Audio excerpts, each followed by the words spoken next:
I went to the market, I realized that the people have jobs, but they are sitting in the sun selling something or a small shade. And the people were very, cramped, clustered, and congested all over the place. I realized in Kumasi that it's changed a little. Otumfuo has done well. You have malls, you have this, you have that. There is new apartments and new buildings coming up. But I don't think there is industrial power in Kumasi. That's one of the reasons why I thought that most of the gold in this world and most timber and other things have come from Kumasi. So it's just like the other regions. We need to put industrial power in Kumasi. We need to set up factories, plants, manufacturing hubs, and then be able to distribute things from Kumasi to other parts of Ghana and hopefully Africa. And if you look, we are at the edge of the corridor. You have access from here to Accra, from here to Takoradi, from here to Bono, from here to Tamale, from here to a lot of the regions. You meet Koforidua. So Kumasi is also somehow in the center, but I don't see a good infrastructure that can create speed to logistically distribute whatever that we're going to manufacture in Kumasi. Hence, that's why I said that it would be good for us to dredge and let the water come into Kumasi and build the railway on the side. So now you can use our 30 minutes to use speed train to transport even 500 containers from here to Accra, or from Accra to here, or from here to Tamale. That would change the economy of Kumasi completely, and it will bring a lot of jobs. It's not like the beach for us to just go there for holiday. No, I'm talking of the water access, a canal that you can actually pull a lot of weight of goods and take it all to one place like Accra. And of course, when you look at River Pra and Oti, these two rivers, they actually can meet and they can go all the way, connect it to Otano. Otano is around Techiman. When you connect this river to Techiman, you can dredge from Takoradi, end of Elibo, which is the border between Ivory Coast and Ghana, and behind it is the sea. This water meets it. So we can dredge and start to open the country. That is my vision. My vision is to open the country up so people can access. So if we had a speed train, which is 1 hour 30 minutes, 1 hour 45 minutes to Accra and Kumasi, some people will be doing some kind of work from Accra in Kumasi, that they will be visiting Kumasi 3 times a week. Now they can only take planes, and the plane can only take 55 or 100 people at a time, or 150 people, something like that. But train can bring 3,000 people in one go, 2,000 people in one go.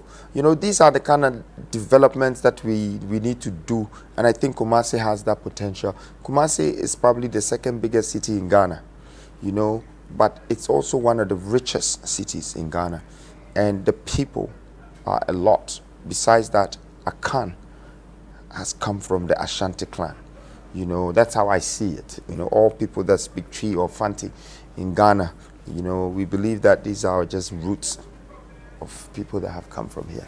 So moving to another question, what's the main thing that the Ashanti region have to offer to your governance if you become the president? Well, first of all, I feel like Ashanti people are one of the main regions that makes a king, that actually puts the president in place, because they carry probably the most votes. Just the Ashanti region, it's probably the highest votes. Maybe it can go up to 5 million, and they play a vital role, and they also contribute to the main decision of how a government or a president should be elected or chosen in this country. So it's fair to make sure that whoever that comes to power, that Ashantis are helping to choose that person that has Ashanti stamp and their voice. We have to make sure that Asante Mino Sono, as I say, the economy has to be expanded. Jobs has to be extended. Things have to happen here. It has to boom again. I think it has a lot of also tourism attraction in the Ashanti region, where people want to find out about Yas Antois, Confanoche, Osei Tutu. We have great names here. We have great leaders that have come from this place. Gold has started coming from this place. A lot of things that we can use the Ashanti mine to show the world, not only Ghana, that this is a place that you must visit, you must invest, you must be a part of. So where is your next stop from Ashanti? From here, we're going straight to Takoradi. As you see, the cars are waiting. It's very tiring. It's very tough. I mean, I don't know if some of the musicians that I know, Davido and Wizkid, if that's what they're doing, going to 7 or 9 events and talking and doing things for 8 times in 4 days or 10 times. That's how I feel right now. So if that's what they're doing, then more grease to their elbows, because it's a big job. It's quite a hard work. And I think politicians are also probably going around like this and doing their campaigns. So it's not that simple. But what I know is that it won't be right for someone to campaign this way and then end up paying people to vote for them after. There's something fishy in that area for me. When you have to campaign and go around and try to find out people's problems and all of that. Of course, people are not doing it like the way we are doing it as a listening tour. But even just to trip or go on a round trip like this, it's very difficult, it's very dangerous, it's a lot of things. So yeah, I want to also thank all the people who have been a part of this. The Kumasi people have shown me tremendous love. I'm very grateful, and I'll be coming back for the 275 constituency campaign, district campaign. That's going to be the biggest tour, and I think at that point when I come to Kumasi, I'll be visiting all the districts and then within the Ashanti region as well. If I have to take you back, as part of your vision to develop Kumasi, with the aim of dredging the sea to Kumasi, have been a major discussion. And the vital question is, how are you going to do this? And Ghana needs, it's going to cost us a lot. Yeah. So how are you going to do this? Oh, it's very much possible. It will cost us hundreds of millions, but I never worry about the cost. I always think about what comes out of the cost. It will gain us billions of dollars. Once you have that logistic path as access, you will forget about the cost. Because in 5 or 10 years, you would have created billions of dollars from that. And tourism value, people that will want to just sit on a ferry, even though it's going to take about 6 hours to cruise from Accra or Takoradi to Kumasi. And they will see waterfalls on the way, they will see mountains, they will see things. It's going to be a part of a tourist attraction. It's going to create jobs. It's going to open the country. So we don't need to worry about the cost. We need to worry about how we're going to successfully do such thing, because once the cost is heavy and is properly done, it means the returns would be more, it will be yielding more for you, So that's your answer for you there. Okay, thank you. But the situation of the economy now, there's no hope for you to be doing this. That has been the major discussion. There's no hope now. Is not good. Well, look, if we Ghanaians have borrowed 30 billion in the past 8 years, okay, 2 billion could have done this job. Wow. Could have done this job, and he could have built even some buildings along the road. Yeah, we could have done dredging with 2 billion, and we would have taught our kids and our contractors more about dredging. Okay. Dredging is just moving debris and moving a part of the land and tracing where the water is and a path that the water will pass in with defense around it. That's all.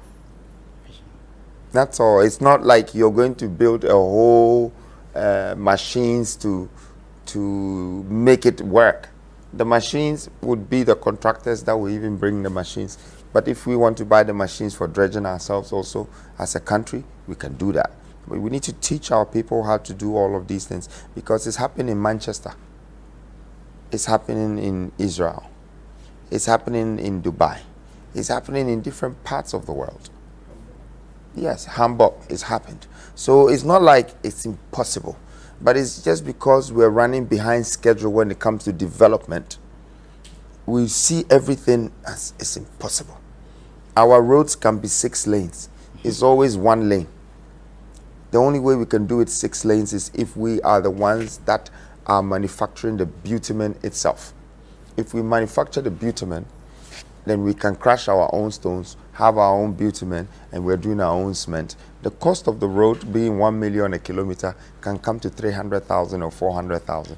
You see, Americans have built their own roads, Europeans have built their own roads, and they're all 6 lanes, and they have their ferries, and they have their water connections. They're using the sea. They're not throwing rubbish in the sea.